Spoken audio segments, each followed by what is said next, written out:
Round 9 trades, eh? It's going to be a bit of a interesting week. Only the 2 doubles. We obviously had Thursday night off. A couple of games tonight. Super excited to see them. Trades. We've got the Brisbane guys having just a single game next week. So that's the main worry with them. And the fact, I suppose, that they aren't playing extremely well. But when you're looking at options, especially in that centre position, it does seem to be Tyrell Harrison or it does seem to be Keanu Pinder. And for me and my team, if you already had Pinder, it makes it easy, obviously. But him moving to the bench, I know he got the double-double last week and played well, but just playing off the bench in general can be a very hit-and-miss position. Obviously, sometimes if you aren't playing particularly well, the minutes seem to be a struggle as well sometimes. And yes, he's a little bit cheaper, but Harrison is averaging better. He still has his poor games, as we saw with the 18. He does have the higher break-even, but I think longer term, he obviously has more doubles, which is going to be ideal. And I just think I'd like to hold him for longer than I would for Pinder. Pinder does have the double next week as well, with Harrison not.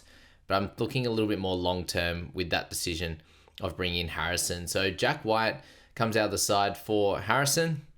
And we do bring in Keandre Cook, who comes in for Will Hickey, who is just, with Kel coming back, he's going to get a few less minutes off the bench and go back to that role and not likely to live up to his 303 price tag. So there are 2 trades this week. It's unfortunate that I had, in this case, used all of my boosts because I would have grabbed probably Pinder in for Matt Hurt there and had a little bit more flexibility and another double for next week. Looking forward to next week. What we are seeing right now is 5 doubles in my side. So I've got Doolittle, I've got Lopez, I've got Ulbrich, I have Henschel, and I have Parker, Jackson, Cartwright. And with the 2 trades to be used next week, it would leave me with 7 on that double, which is cool. But then it's just, 3 of those players, Henschel, Lopez, and Ulbrich. Are those 3 guys that you want to be starting? That's the big question mark there. Will you just play a Harrison or a Keandre Cook or something like that on the single rather than one of those cheap guys? And I suppose you could. And the positive there is that you get at least, you've got a double on the bench, for example, even if they aren't going to score incredibly well and get you a 40 plus across the double. My big hope is that Lopez can score pretty well. And they played poorly last week and he still managed to get a 16, which is solid. And with some of their guys coming back in Mojave King, in Max Darling, does he continue to start? That's probably my big question mark. And as I said here, looking a little bit more long-term with my selections.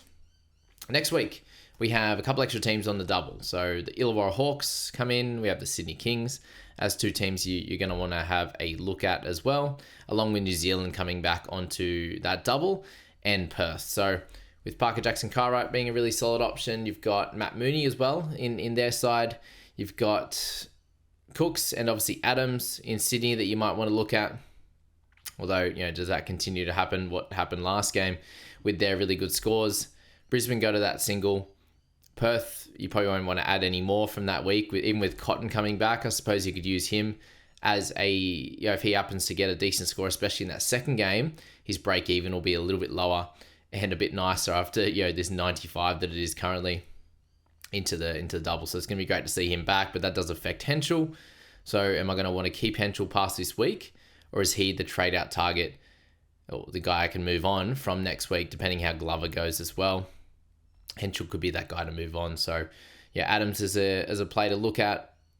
You've obviously got those boys from Sydney that I mentioned. You have guys like Trey Kell from Illawarra. You have Sam Frolling as well. You have Darius Days, who's going to be fairly cheap as well. So there are definitely enough options next week on the doubles. And then I do believe it's a fairly easy schedule from there to get through. And next week, we do actually have the week off with the FIBA break. So just got to get through this week, guys, and then you get a week off, which could be sad if you're enjoying your NBL, that's for sure. And then you get back into it in round 10. And from round 11 onwards, I find it's going to be a little bit easier to at least get doubles on the park. It's just going to be selecting the correct guys. And that's when I mentioned that guys from Adelaide are going to be of a big target for you in that week there. So they start having their really nice run of doubles from round 11. So making sure you're still focusing on price rises, getting that team value up pretty high. This leaves me with 105k with the decisions I'm making in this one, and a few guys like Matt Hurt to be moved on from.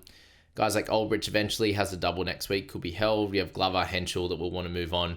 And the rest of it, we're pretty happy with holding on to. And I suppose the positive with the Brisbane guys is even if they're only scoring solidly, if it's a 51 per week or a 54 from Bannon or whatever that is, then it's still really, really good scores on a double, even if they are on your bench, and you can start them on certain weeks. So that's my trades for the week.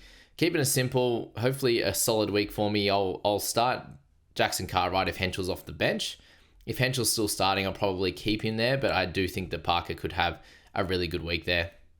So hopefully my bench guys can make some cash in Lopez, Aldrich, and Glover, and Jackson Cartwright and Hurt can not lose any cash, I suppose, really for Hurt, because I'll be moving him on, where Parker, it doesn't matter too much, but hopefully they can both get closer to a 40, and we can get out of round 9 in really good shape.